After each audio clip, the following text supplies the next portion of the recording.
It all started on a quiet morning in the village of Nurabad. The sun had just begun to rise, spreading golden light across the fields. The birds were chirping, and everything seemed peaceful, but something in the air felt different. Zara, a young girl of 17, stood outside her small mud house. She looked at the sky and took a deep breath.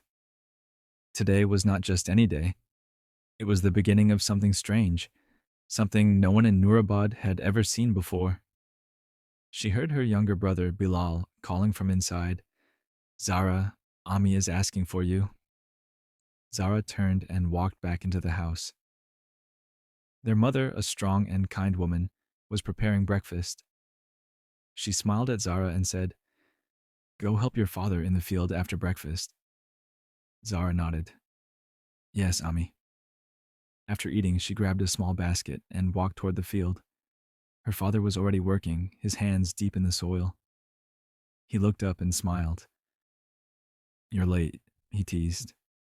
She laughed. "Only because I had to help Ami." As they worked side by side, Zara suddenly paused. "Abba," she said softly, "do you ever feel like something is coming? Something big?" Her father stopped digging and looked at her, curious. "What do you mean?" "I don't know," she replied. "It's just a feeling, like the wind is hiding a secret." Her father smiled gently. "Feelings are like clouds, Zara. They come and go, but we must keep working." She nodded again, though the feeling stayed with her. That evening, as the village gathered for prayer at the mosque, an old traveler arrived. His clothes were dusty and he looked tired, but his eyes were sharp and full of stories. The villagers welcomed him warmly. Nurabad was always kind to strangers. After the prayer, the traveler sat with some of the men near the well. Zara watched from a distance as he spoke. She couldn't hear him, but something about him caught her attention. Later that night, as the family sat together under the stars, Zara asked, "Who was that man?" Her father replied, "Just a traveler. He says he's come from the north looking for shelter." "Does he bring any news?" she asked. Her father shook his head. "He said the north is not safe anymore. There are whispers of shadows moving in the mountains. People are leaving their homes." Zara felt a chill run down her spine. In the following days, the traveler stayed in the village. He told stories to the children, helped the elders, and quietly observed everything. But he never spoke much about himself. One evening, he asked to speak to the village elders in private. No one knew what was said, but afterward, the elders seemed more serious than usual. That night, Zara had a strange dream. She saw the village covered in fog and a tall figure standing at the edge of the forest. It had no face, but its eyes glowed red. She woke up sweating. The next morning, she found the traveler sitting alone near the mosque. She gathered her courage and walked up to him. "Sir," she said, "can I ask you something?" He looked up, surprised. "Of course." "Do you believe in signs? In dreams?" The traveler gave her a long look. "I believe the world speaks in many ways. Some see signs in the sky, some in dreams, some in silence." She hesitated, then told him about her dream. He listened carefully and nodded slowly. "The fog in your dream is not just mist. It is confusion. The figure is fear. Something is coming, child, and you are one of the few who can see it before it arrives." Zara's heart raced. "But I'm just a girl." He smiled. "Even a candle can light the darkness." From that day on, things started to change. Small things at first. The birds stopped singing early, the dogs barked at night, the wind blew strange directions. And Zara's dreams continued. The boy woke up earlier than usual. He was too excited to sleep more. He quickly dressed up and ran to the garden, hoping the flower would have bloomed. But when he got there, he stopped. The flower was still closed. It looked the same as before. He sat beside it and waited. The sun came up slowly, filling the sky with a soft light. Birds began to sing, and a gentle breeze moved the leaves. Still, the flower did not open. He felt a little sad, but didn't give up. He whispered, "Maybe it needs more time. Maybe today is not the day." He watered it and sat again, watching and waiting. The gardener saw him from a distance and walked over. "Still waiting?" he asked kindly. The boy nodded. "Yes, I think it's close." The gardener smiled. "Flowers bloom when they're ready. Not before, not after." Days passed. The boy came every morning, sat by the flower, talked to it, and watered it gently. His friends stopped coming. They said he was wasting his time, but he didn't mind. He felt something special in his heart, a hope he didn't want to let go. One afternoon, as he sat beside the flower, a butterfly landed on it. It stayed there for a long time, then flew away.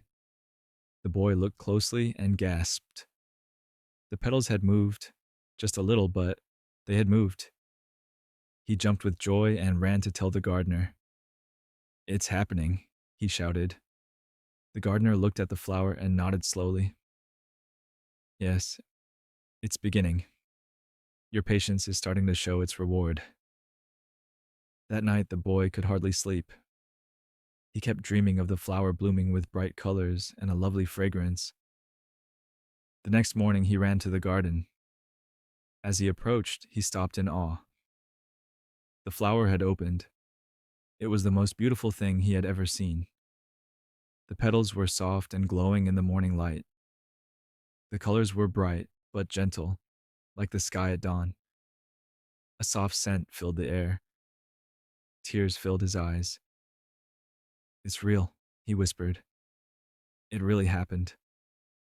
The gardener came and stood beside him.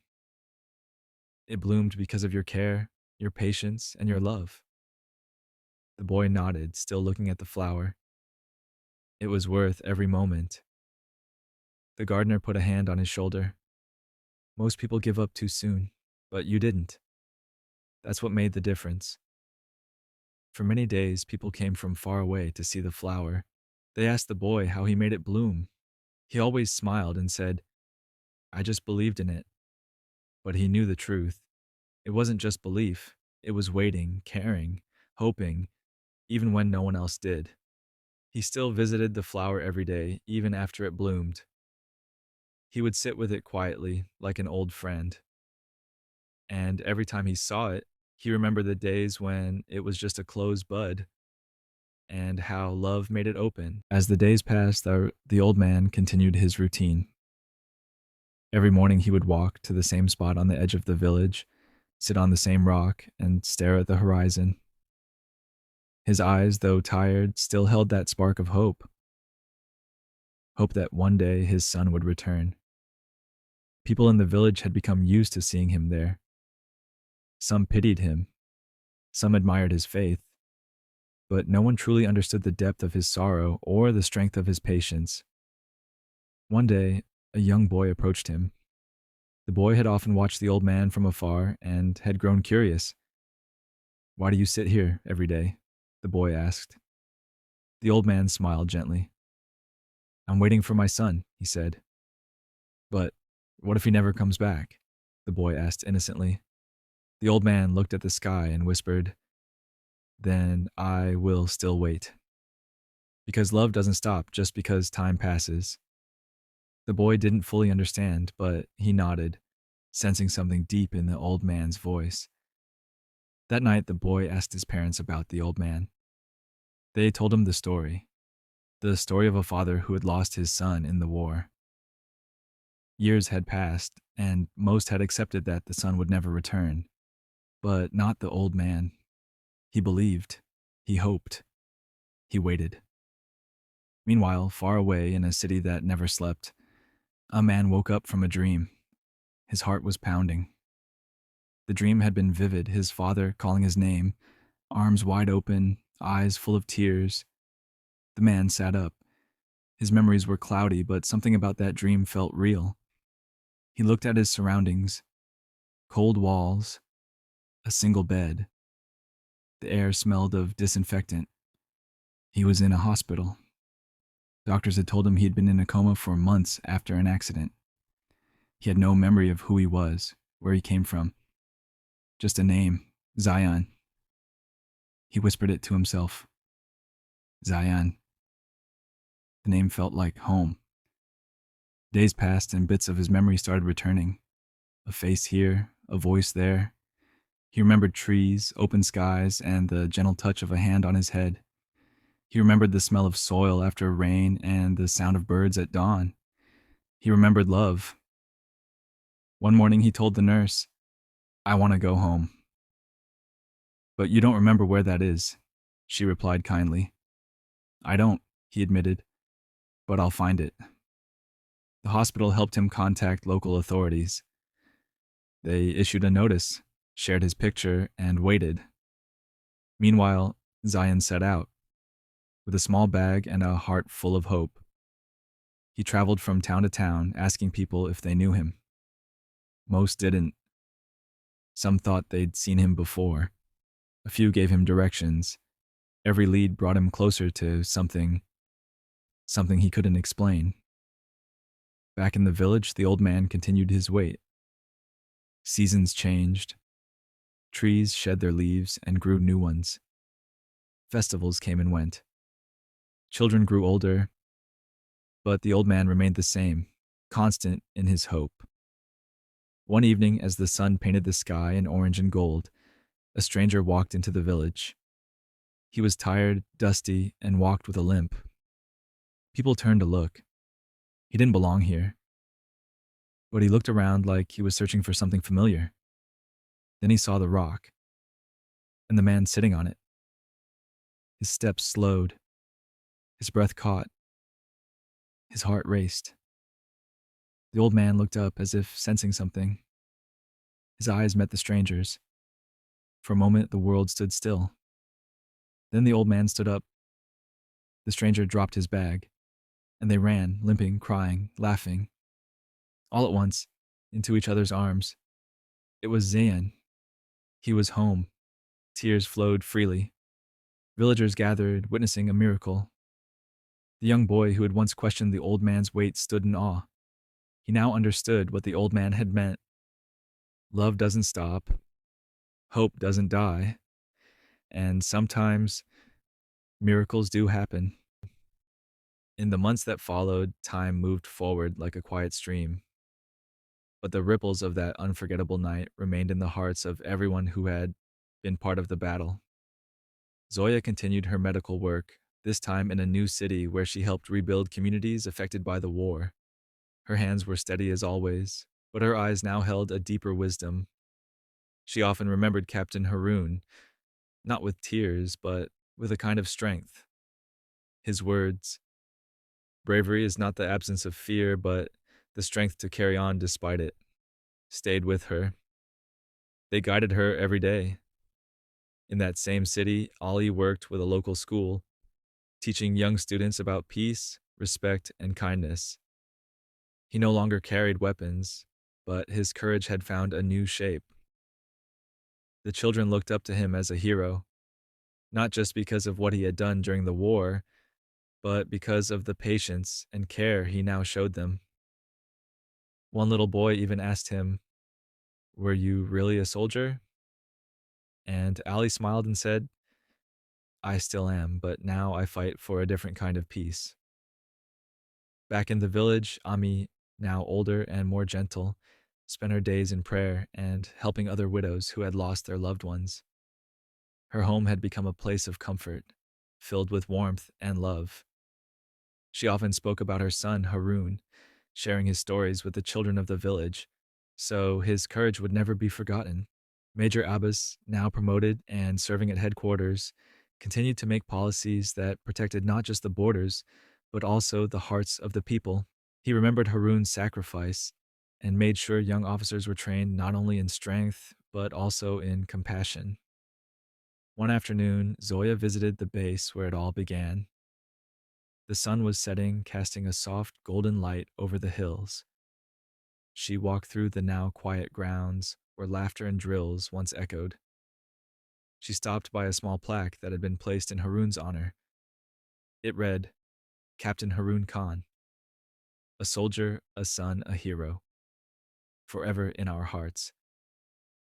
She stood there for a long moment, the wind playing softly with her scarf. Then she smiled and whispered, You kept your promise. Zoya turned away, not in sadness, but in peace. Life would go on, and she would live it fully, not just for herself, but for all those who could not. That night, stars shone brightly above the hills. The land was calm. Peace had returned, not just to the borders, but to the hearts that had once been torn by fear. In the silence, a gentle voice seemed to echo in the air, one of hope, of love, and of sacrifice. A voice that said, even in the darkest times, the light of honor, bravery, and faith can never be forgotten. And so their story lived on, not in books, not in medals, but in the simple, quiet acts of courage that people showed every day.